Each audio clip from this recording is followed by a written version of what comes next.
नमस्कार मित्रों, स्वागत है विकास आईएएस यूट्यूब चैनल पे। इस वीडियो में अर्थशास्त्र की बेसिक जानकारी पर चर्चा करेंगे। सबसे पहले जानते हैं कि अर्थशास्त्र का जनक किन्हें कहते हैं। तो अर्थशास्त्र का जनक एडम स्मिथ को कहते हैं। अर्थशास्त्र को दो भागों में बांटा जाता है। पहला व्यष्टि अर्थशास्त्र यानी माइक्रो इकोनॉमिक्स, दूसरा समष्टि अर्थशास्त्र मैक्रो इकोनॉमिक्स। माइक्रो इकोनॉमिक्स इसमें सूक्ष्म आर्थिक इकाई का अध्ययन किया जाता है और समष्टि अर्थशास्त्र में वृहद आर्थिक इकाई का अध्ययन किया जाता है। माइक्रो इकोनॉमिक्स में इसका जनक एडम स्मिथ है और मैक्रो यानी समष्टि अर्थशास्त्र का जनक जॉन कीन्स को कहते हैं। इसमें आ जाता है आपको इसका जनक एडम स्मिथ को होता है। जैसे इसमें आ जाता है जैसे में प्रति व्यक्ति आय, उपभोक्ता का व्यवहार ईटीसी आ जाता है। लेकिन इसमें देखें तो इस राष्ट्रीय आय जाता है। तो इकोनॉमिक्स को दो भागों में बांटते हैं। अब आते इकोनॉमिक्स में दूसरा टर्म आता है आर्थिक क्रियाएं। आर्थिक क्रियाएं इसको देखते हैं।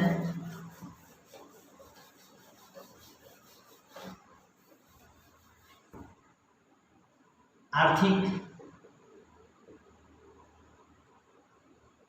क्रिया, आर्थिक क्रिया। तो आर्थिक क्रिया को हम देखें, जैसे आर्थिक क्रिया का परिभाषा होता है कि वे सभी क्रियाएं जिसके द्वारा धन की प्राप्ति होती है उसे आर्थिक क्रियाएं कहते हैं। इसको समझने के लिए हम एग्जाम्पल दे तो जैसे आप घर में खाना खाते हैं अपने परिवार में, तो मम्मी खाना बनाती है, उसमें मम्मी अगर बोलती है 2 रोटी लो या 1 रोटी लीजिए या कुछ भी खाना परोसती है, तो उसमें मम्मी का कोई आर्थिक क्रिया नहीं है। या घर में भैया कोई काम कहते हैं करने के लिए और वो काम कर देते हैं तो आप उनसे पैसा नहीं लेते हैं, तो वो एक आर्थिक क्रिया नहीं है। लेकिन आप कहीं पे जा रहे होते हैं और होटल में जाते हैं, वहाँ पे नाश्ता या भोजन करते हैं, तो वहाँ पे वेटर आपको कुछ परोसता है, तो वो एक आर्थिक क्रिया है वेटर के लिए। तो आर्थिक क्रिया का डेफिनेशन ये है कि जिससे के द्वारा हमको धन की प्राप्ति होता है उसे आर्थिक क्रिया कहते हैं। तो आर्थिक क्रिया जैसे इसका डेफिनेशन हम लिखें, वे सभी क्रियाएं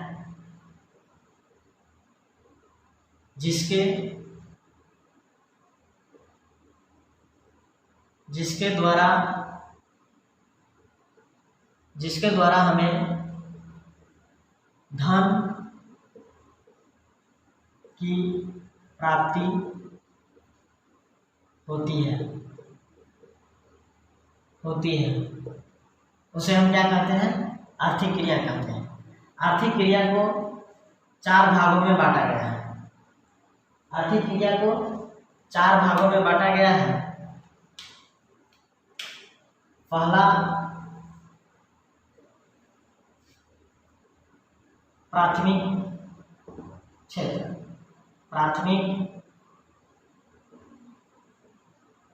क्षेत्र,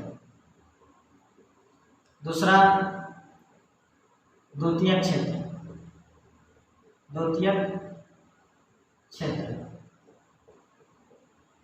तीसरा तृतीयक क्षेत्र,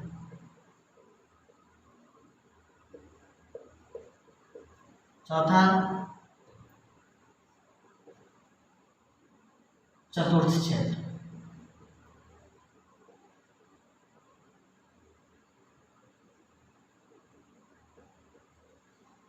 आर्थिक क्रिया के 4 प्रकार हैं: प्राथमिक क्षेत्र, द्वितीयक क्षेत्र, तृतीयक क्षेत्र, चतुर्थ क्षेत्र।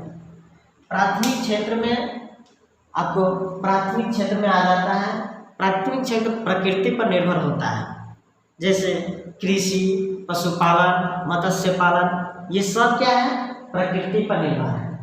द्वितीय क्षेत्र में क्या होता है कि प्राथमिक क्षेत्र से प्राप्त वस्तुएं का उपयोग या निर्माण,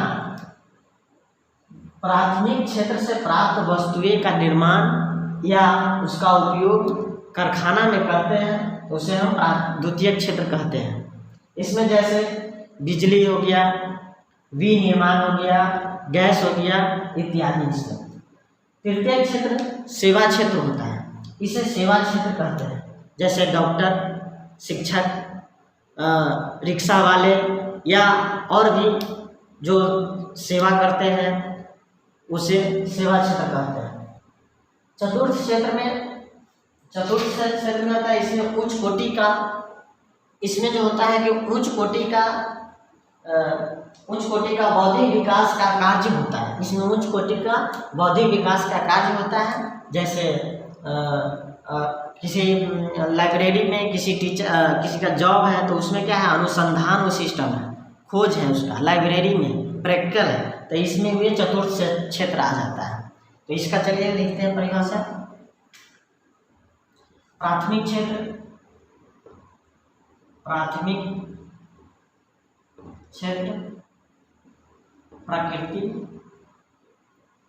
प्रकृति पर निर्भर रहता है। इसका एग्जाम्पल है जैसे कृषि, पशुपालन, मत्स्य पालन,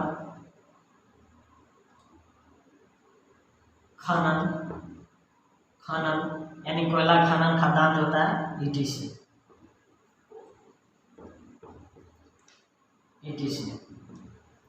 इसमें होता है, द्वितीय क्षेत्र में होता क्या है कि प्राथमिक क्षेत्र से प्राप्त वस्तुएं का निर्माण, प्राथमिक क्षेत्र से प्राप्त वस्तुएं का निर्माण या उपयोग कारखाना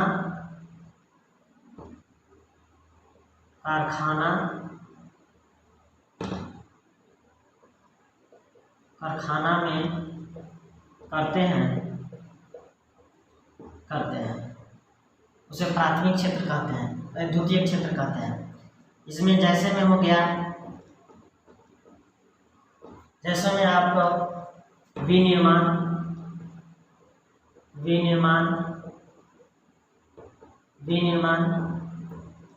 उसके बाद हो गया बिजली, उसके बाद हो गया गैस, etc। तृतीय क्षेत्र में आ जाता है सेवा क्षेत्र, इसे सेवा क्षेत्र कहते हैं।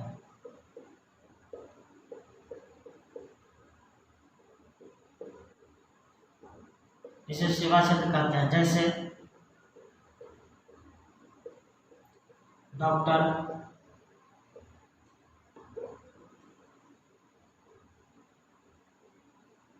शिक्षक, रिक्शा वाले,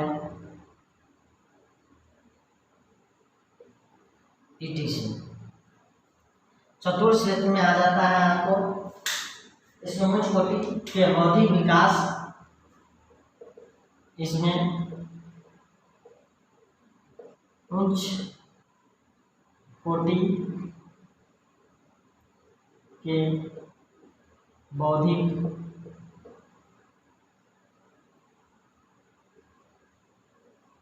बौद्धिक विकास यानी अनुसंधान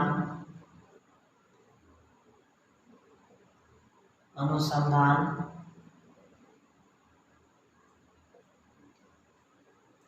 बौद्धिक विकास का कार्य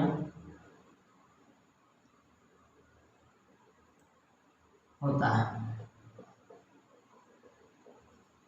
ठीक है, आप इसमें समझे आर्थिक क्रिया, वे सभी क्रियाएं जिसके द्वारा हमें धन की प्राप्ति होती है उसे आर्थिक क्रिया कहते हैं। उसके बाद समझे आप प्राथमिक क्षेत्र की निर्भर प्रकृति पर निर्भर रहता है। इसमें कृषि जैसे किसान हो गया या पशुपालन, ये सब जो है ये सब इसमें आता है। द्वितीय क्षेत्र में प्राथमिक क्षेत्र से जो प्राप्त वस्तु होता है उसका निर्माण या उसका उपयोग कारखाना में करते हैं, जैसे विनिर्माण, बिजली, गैस इसी हुआ।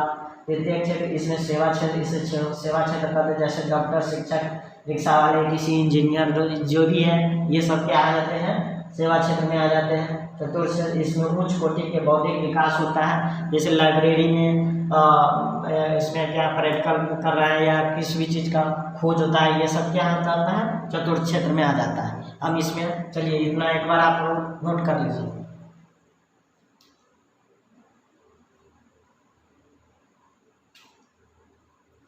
हो गया।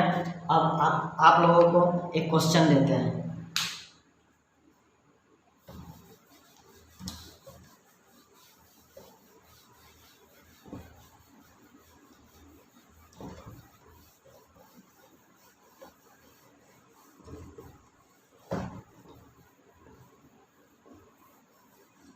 क्वेश्चन है राष्ट्रीय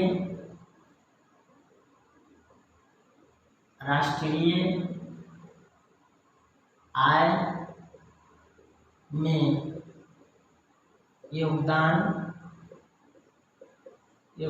का राष्ट्रीय आय में योगदान का सही आरोही क्रम है। राष्ट्रीय आय में योगदान का सही आरोही क्रम में है। फर्स्ट में है प्राथमिक क्षेत्र,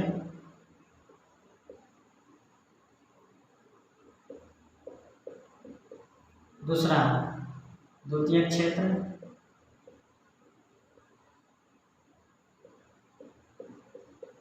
तीसरा तृतीय क्षेत्र।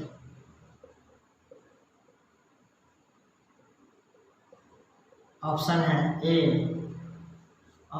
में है 1, 2, 3, बी में है 3, 2, 1,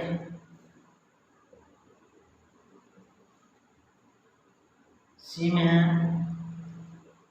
2, 1, 3 यानी 2, 1, 3, डी में है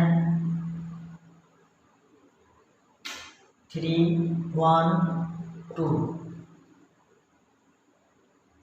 ई में है, इनमें से कोई नहीं,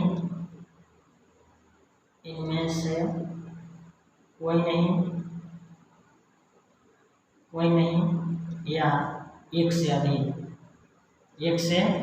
अधिक। आप लोग इस क्वेश्चन का आंसर कमेंट बॉक्स में दीजिएगा। क्वेश्चन एक बार फिर देखिए। राष्ट्रीय आय में योगदान का सही आरोही क्रम है। राष्ट्रीय आय में योगदान का सही आरोही क्रम है। पहला प्राथमिक क्षेत्र, द्वितीय क्षेत्र, तृतीय क्षेत्र। ऑप्शन है फर्स्ट मतलब पहला, दूसरा, तीसरा। बी में है यानी तीसरा, दूसरा, पहला। सी में है दूसरा, पहला, तीसरा। डी में है तीसरा, पहला, दूसरा। ई में ऑप्शन है इनमें से कोई नहीं, एक से अधिक।